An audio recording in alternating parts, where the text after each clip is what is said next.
Richard Cory by Edwin Arlington Robinson. Whenever Richard Cory went downtown, we people on the pavement looked at him. He was a gentleman from sole to crown, clean-favored and imperially slim.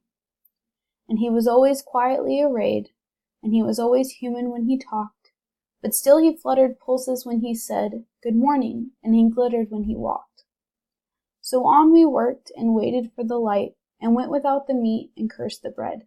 And Richard Cory, one calm summer night, went home and put a bullet through his head. Why did I choose this poem? One of the reasons that I chose this poem is because of how simple it is. You understand what the reader is saying from start to end. There is no question of alternate meaning. Some poems can get quite complicated with what they're trying to convey, but I really appreciated the simplicity of this poem. Another reason I chose this poem is because it rhymed. This may be a funny reason to pick a poem, but I've always enjoyed stories that rhyme. They are enjoyable to read and say out loud. Lastly, I chose this poem because while it is simple, it makes you think.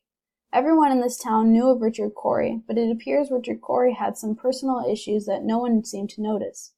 While everyone was jealous of his wealth and looks, no one noticed that anything was wrong. I say that they are jealous of his wealth because in the poem you can see it says, "and went without the meat and cursed the bread." Usually meat is seen as a delicacy, and bread is something that the poorest of poor have. And you can see here that they wish for the meat and they curse the bread that they had. This poem, while simple, is so complex in the way that it goes from something very lighthearted to something very serious. The poet did a really good job of making you just do a reality check and see that not everything is as simple as it may seem. Thank you.